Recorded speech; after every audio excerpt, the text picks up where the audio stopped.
नमस्कार story daughter आगोटे अध्याय को स्वागत। आज कथा निमापड़ा आसेम्बली कन्स्टिट्यूएंसी विधानसभा निर्वाचन मंडली उपर निमापड़ा निर्वाचन मंडली समस्त जानते ये गला 3 थर धरी बीजेडी जीति बीजेडी समीर रंजन दास विधायक थे से जीति एबे समीर दास बीजेपी रे एवं कांग्रेस रु जे पूर्व थर प्रार्थी होते 2019 दिलीप नायक से वर्तमान बिजु जनता दल प्रार्थी होती प्रभाती परिडा जी भारतीय जनता पार्टी गला 2 थर निर्वाचन लड़ी से थर निर्वाचन लड़ुंट कथा एठिकार क्षेत्र उपर ये प्रसंग स्थानीय प्रसंग आउ किसी ना ये गोटे प्रसंग शंख ना तो समीर ना समीर ना तो शंख ना ये प्रसंग एत जोरे प्रभावित होते जोरे समस्त पाखे पहुंची स्थानीय प्रसंग को बाद दे ये गोटे प्रसंग को समस्ते गंठी कहवा जदि ताहले निमापड़ा लोकसभा जो जगतसिंहपुर लोकसभा अधीन निमापड़ा आसूची निमापड़ा गोटे कथा बर्तमान चर्चा जे समीर दास जुआड़े भोट सियाड़े जीव आम टे पूर्व उपर नजर पकेबा गोटे हूँ आम 2009 जदि कथा देखा 2009 पुलिंग जिते 70.74% होता से समीर दास पाई 80,762 खंड भोट अर्थात 53.50% भोट जाता पटक से कांग्रेस प्रार्थी होते रमु पात्र सत्यव्रत प्राप्त से पाई 41,608 खंड अर्थात 27.5% आउ बीजेपी प्रभाती परिडा पाई 19,183 खंड भोट 12.71% भोट पाई 2014 कथा जब देखा 2014 पुलिंग होता अधिक होता 76.22% होता से समीर दास पाई 86,958 खंड भोट 51.62% मतदान जाता पटक विश्व महांती कांग्रेस प्रार्थी होते 20,748 भोट पाई 12.32% और प्रभाती परिडा पाई 57,321 खंड भोट अर्थात 34.3% पटक जाता 2019 कथा जब देखा ये 77.27% मतदान पुणी बढ़ी 91,160 खंड भोट 48.96% भोट जाता समीर दास पटक कांग्रेस पुणी प्रार्थी बदल दिलीप नायक को प्रार्थी करता 33,576 खंड भोट पाई 18.3% आउ प्रभाती परिडा भोट हार बढ़ी 59,152 खंड भोट पाई 31.77% पटक भोट जाता जदि भोटर प्रतिशत देखिए भोट हार देखिए ताले प्रभाती परिडा भोट हार जदिओ 2014 तुलन 2019 कमी किंतु भोट संख्या बढ़ी जितेबाला से 57,321 खंड भोट पाई 2014 से पाँच 2019 59,152 खंड भोट अर्थात बीजेपी पटक कौन ना कौन जगह जनमत ढली जी पाँच 2009 19,000 भोट सी पाँच 2014 57,000 भोट 2019 पाँच 19,000 भोट और 59,000 भोट कोट ना कोठी जो बीजेडी विरुद्ध रे जनमत जाइए बीजेपी पटक यह सत्य किंतु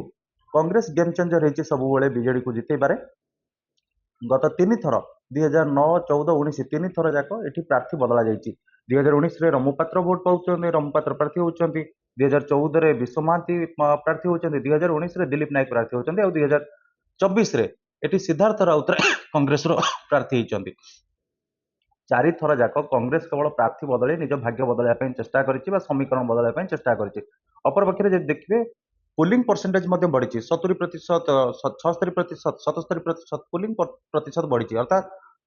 जो मतदाता संख्या बढ़ी से तुलन में बीजेडी भोट भोट बढ़ी बीजेडी खाता को भोट अधिका जाइए 80,000 भोट पर सीधा 86,000 भोट 86,000 भोट पर सीधा 91,000 भोट समीर दास दाबी करुले एथर जदि से बिजु जनता दल प्रार्थी होता 2024 से लक्षाधिक भोट पाई खाता को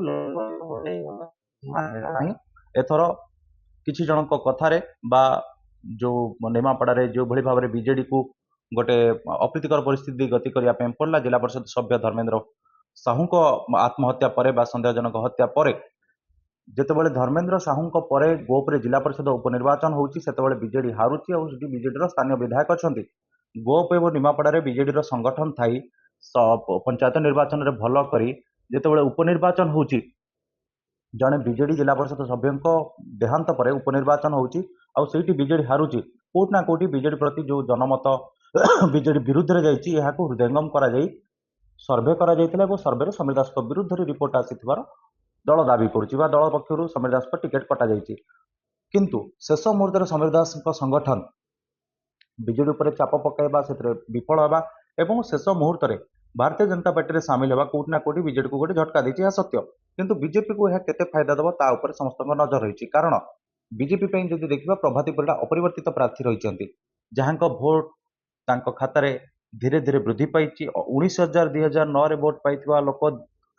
10 ବର୍ଷ ପରେ ଯେତେବେଳେ 59,000 ଭୋଟ ପାଉଛନ୍ତି, ଅର୍ଥାତ୍ କୋଉଠି ନା କୋଉଠି 40,000 ଭୋଟ ତାଙ୍କର ବୃଦ୍ଧି ହଉଛି। 19,183 ଖଣ୍ଡ ଭୋଟ ପାଇଥିଲେ 2009ରେ, 10 ବର୍ଷ ପରେ 2019ରେ ସେ ପାଉଛନ୍ତି 59,152 ଖଣ୍ଡ ଭୋଟ। ତାଙ୍କ ଖାତାରେ 40,000 ଭୋଟ ବଢିଛି। ତେଣୁ ଗଲା 5 ବର୍ଷ ଭିତରେ ତାଙ୍କର ଆକ୍ଟିଭିଟିଜ, ତାଙ୍କର ଲୋକଙ୍କ ପ୍ରତି ଦାୟିତ୍ୱ, ସେ ଲୋକଙ୍କ ପାଖରେ ପହଞ୍ଚିବା, ତାଙ୍କ ଗ୍ରହଣୀୟତା, ଏ ସବୁକୁ ଯଦି ଦେଖାଯାଏ, ଆଉ ତା ଭିତରେ ବର୍ତ୍ତମାନ ସମୀର ଦାସଙ୍କ ସଂଗଠନ ବିଜେପିରେ ଲାଗିଯିବା ବା ବିଜେପି ପଛରେ ଛିଡା ହେବା, ବିଜେପି ସହିତ ଚାଲିବା, ଇଏ କୋଉଠି ନା କୋଉଠି ଦର୍ଶଉଛି ଯେ ନିମାପଡାରେ ବିଜେପି ଭଲ ସ୍ଥିତିରେ ଅଛି। କିନ୍ତୁ ଏହା ବି ଭୁଲ ନୁହେଁ ଯେ ବିଜେଡି ଖରାପ ସ୍ଥିତିରେ ଅଛି। କାରଣ ଯଦି ଦେଖିବେ, ନିମାପଡାରେ ଯେତେବେଳେ ସମୀର ଦାସଙ୍କୁ ହଟାଗଲା ମନ୍ତ୍ରିମଣ୍ଡଳରୁ, ବାହାର କରି ଦିଆଗଲା ଗଣଶିକ୍ଷା ମନ୍ତ୍ରୀ ପଦରୁ, ତା ପରଠାରୁ ବିଜେଡି ସେଠାରେ ନିଜର ଆକ୍ଟିଭିଟିଜ ବଢେଇଛି। କିନ୍ତୁ ଯଦି ଦେଖାଯିବ ବିଜେଡି ଓ ସମୀର ଦାସଙ୍କ ଭିତରେ, ଏହାକୁ କେହି ବି ଅସ୍ୱୀକାର କରିବେ ନାହିଁ ଯେ ନିମାପଡାରେ ବିଜୁ ଜନତା ଦଳର ସଂଗଠନ କେବଳ ଏକମାତ୍ର ସମୀର ଦାସଙ୍କ ପାଖରେ ଥିଲା। ବିଜୁ ଜନତା ଦଳର ସଂଗଠନର ଚାବିକାଠି ଯେତେବେଳେ ସମୀର ଦାସଙ୍କ ପାଖରେ ଥିଲା, ସେତେବେଳେ ସେ ଭୋଟ ବ୍ୟାଙ୍କଟି କାହା ଖାତାକୁ ଯିବ, ଏହା ସମସ୍ତେ ଅନୁମାନ କରିପାରୁଥିବେ। ସେଇଥିପାଇଁ କୋଉଠି ନା କୋଉଠି ବିଜେଡି ଟେନସନରେ ଅଛି। ବିଜେଡି ଚିନ୍ତା କରୁଛି ଯେ ସମୀର ଦାସଙ୍କୁ ଦଳରୁ କାଢି ବା ସମୀର ଦାସଙ୍କୁ ଦଳରୁ ଟିକେଟ ନ ଦେଇ ଯୋଉ ମସ୍ତ ବଡ ଭୁଲ କରାଯାଇଛି ବା ଯୋଉ ଭୁଲ ପଦକ୍ଷେପ ନିଆଯାଇଛି, ତାର ଯୋଉ ସମୀକରଣ ବଦଳିବା ପାଇଁ ଯାଉଛି ବା ତାର ଯୋଉ ସମୀକରଣର ଚିତ୍ର ସାମ୍ନାକୁ ଆସୁଛି, ତାହା ବିଜୁ ଜନତା ଦଳ ବିପକ୍ଷରେ ଯାଇଛି। ସେଇଥିପାଇଁ 2 ନମ୍ବର ନେତା ଯିଏ କାର୍ତ୍ତିକ ପାଣ୍ଡିଆନ, ସିଏ ଦିନକ ତଳେ ଯାଇକି ପ୍ରଚାର କରିକି ଆସିଛନ୍ତି ଦିଲ୍ଲୀପ ନାୟକଙ୍କ ପାଇଁ। 1 ନମ୍ବର ନେତା ଯିଏ ନବୀନ ପଟ୍ଟନାୟକ, ସେ ମଧ୍ୟ ଯାଉଛନ୍ତି ଦିଲ୍ଲୀପ ନାୟକଙ୍କ ପାଇଁ ପ୍ରଚାର କରିବା ପାଇଁ। ତେବେ ନବୀନ ପଟ୍ଟନାୟକ ଏବଂ କାର୍ତ୍ତିକ ପାଣ୍ଡିଆନ, ଏ 2 ଜଣଙ୍କ ପ୍ରଚାର ପରେ ବିଜୁ ଜନତା ଦଳର ସଂଗଠନ ବୃଦ୍ଧି ପାଉଛି ନା ପ୍ରଭାତୀ ପରିଡାଙ୍କ ପାଇଁ ସମୀର ଦାସଙ୍କ ସଂଗଠନ ଏବଂ ଶାହାଙ୍କ ପ୍ରଚାର ଅଧିକ ଶକ୍ତିଶାଳୀ, ଅଧିକ ପ୍ରଭାବଶାଳୀ ହେଉଛି, ତା ଉପରେ ସମସ୍ତଙ୍କ ନଜର ରହିଛି। ତେବେ ଏକଥା କୁହାଯାଇପାରେ ଯେ ନିମାପଡାର ଭୋଟ ବା ନିମାପଡାରେ ବିଜେପିର ଭୋଟ ବଢିବା, ବିଜେଡିର ଭୋଟ କମିବା କୋଉଠି ନା କୋଉଠି କେବଳ ନିମାପଡା ଉପରେ ପ୍ରଭାବ ପକାଇବ ନାହିଁ। ନିମାପଡା, କାକଟପୁର, ପୁରୀ ସଦର, ସତ୍ୟବାଦୀ, ପିପିଲି ବା ଏବଂ ଜୟଦେବ ନିର୍ବାଚନ ମଣ୍ଡଳୀ ସହିତ ଜଗତସିଂହପୁର ଲୋକସଭା ନିର୍ବାଚନ ମଣ୍ଡଳୀ ଉପରେ ମଧ୍ୟ ପ୍ରଭାବ ପକାଇବ। ଯଦି ନିମାପଡାରେ ବିଜେପିର ଭୋଟ ବଢୁଛି, ତେବେ ବିଭୂତରେ ଯିଏ ଅଛନ୍ତି ଜଗତସିଂହପୁର ପ୍ରାର୍ଥୀ, ଜଗତସିଂହପୁର ଲୋକସଭାର ପ୍ରାର୍ଥୀ, ତାହେଲେ ତାଙ୍କ ଭୋଟ ବ୍ୟାଙ୍କ ମଧ୍ୟ ବଢିପାରେ। ଏବଂ ରାଜଶ୍ରୀ ମଲ୍ଲିକ ଯିଏ ଗତ ଥରର ସାଂସଦ ଥିଲେ, ଏଥର ମଧ୍ୟ ସାଂସଦ ପ୍ରାର୍ଥୀ ହୋଇଛନ୍ତି ବିଜୁ ଜନତା ଦଳରୁ ଜଗତସିଂହପୁର, ତାଙ୍କ ବିଜୟ ଏବଂ ପରାଜୟ ଏ ଦୁଇଟି ଯାକ ନିର୍ଭର କରୁଛି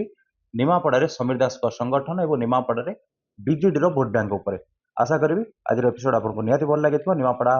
ପରେ ଆଉ ଏକ ରୋଚକ ଲଢେଇ ଉପରେ ଆଲୋଚନା କରିବା ଆଉ ଗୋଟେ ନୂଆ ଅଧ୍ୟାୟରେ। ମତେ ଦିଅନ୍ତୁ ବିଦାୟ, ନମସ୍କାର।